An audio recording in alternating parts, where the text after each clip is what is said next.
샤인 루눈께서 이노테라피에 질문 주셨고요. 17,800원에 15% 가지고 계십니다. 이노테라피 종목명이 최근에 많이 보여지는 종목명은 아닙니다. 조금은 생소할 수 있는 종목 중에 하나인데 바이오 종목이에요. 그런데 이 이노테라피 같은 경우에는요. 그러니까 응고력을 좀 갖추면서 지혈제 역할을 할 수 있는 그런 소재를 개발을 가지고 있는데, 자, 이 좀 특화된 산업군이잖아요, 그렇죠? 지금 시장이 정말 모든 것이 무너져서 나만의 장점을 찾는 그런 시장이라면은 숨겨져 있는 모멘텀을 찾는 시장이 될 수도 있습니다. 그런데 그런 시기는 아주 잠깐이었어요. 신종 코로나 바이러스에 의해서 크게 급락을 보이는 개별적인 종목을 찾는 시장은 잠시였습니다. 지금은 다시 한번 시장을 안전하게 추스리는 시장이에요. 그러면 수급이 준비되고 수급이 들어오고 있는 시장이고, 그러면 그 수급이 안정적인 섹터 중심으로 진행되고 있어요. 오늘도 보시게 되면은 삼성전자, SK하이닉스 같이 움직이죠. 그리고 자동차 업종 관련된 종목들 같이 움직였어요. 조선 업종 같이 움직였어요. 건설 업종 같이 움직였어요. 이런 쪽의 시장의 종목들을 바라보시는 게 시장 매매의 흐름을 타는 것이고요. 이노테라피에 대한 개별적인 뉴스는 사실 너무나 지금처럼 자기만의 뉴스잖아요. 언제 나올지 사실 몰라요. 저도 예측하기 힘듭니다. 얼마 전에 최근에 나온 뉴스를 되짚어 보면은 12월 달에 이 추출물, 그러니까 그 지혈증 관련된 추출물 소재에 대한 발견으로 해서 주가가 한번 급등한, 그러니까 그런 뉴스가 있으면은 이와 같이 쉽게 움직임이 급등을 하기도 합니다. 물론 그 다음에 한 번의 이슈에 그 이후부터는 무조건 내려온다라는 법칙은 아니지만 이와 같이 움직임이 나올 수 있는 뉴스가 나와야 된다는 얘기예요. 근데 그 뉴스가 언제 나올지 예상하기가 힘들다라는 거예요. 그럼 그런 개별적인 뉴스를 기다리기 힘든 바이오 종목들 같은 경우에는요, 대표적인 바이오 종목들이 잘 되는 때를 같이 보면서 개별적인 뉴스가 모멘텀이 잠재력이 있는 회사들을 찾게 되는데, 삼성 바이오로직스, 셀트리온 이제 고개는 좀 들고 있어요.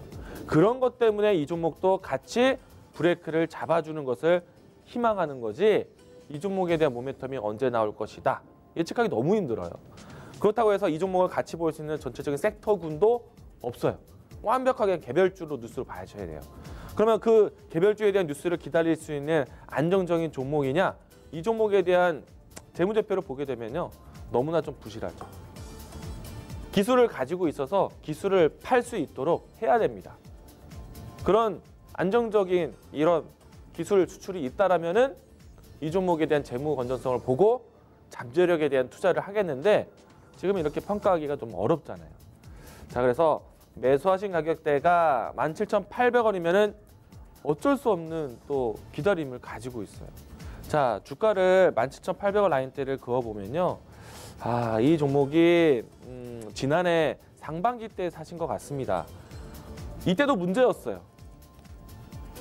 신규 상장되고 난 다음에 주가가 박스권을 그리면서 하단을 지키니까 바닥이다 라고 들어간 건데, 사실 이 라인대가 좀 밀리면서 떨어졌어요. 그러면은 진작에 여기가 아직은 바닥이 아니구나 하고 잘라냈어야 되는데, 손절을 못하고 난 다음에 지금까지 끌려온 상태고요.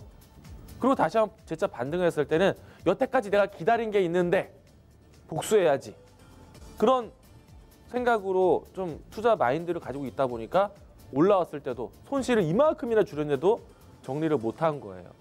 사실 이때는 정리를 좀 했었어야 됩니다.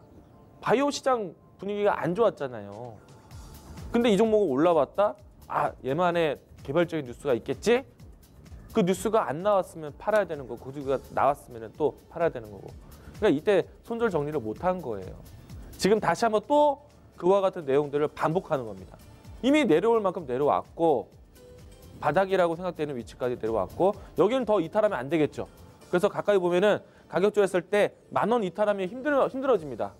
근데 10,000원 이탈하고 한다 해서 매수가가 17,000원대인데 손실에 대한 폭이 크게 떨어지고 그런 것도 아니잖아요. 이건 어쩔 수 없이 끌려다니는 거예요. 그러니까 투자에 대한 시기, 적기를 타이밍을 어떻게 잡아야 되느냐?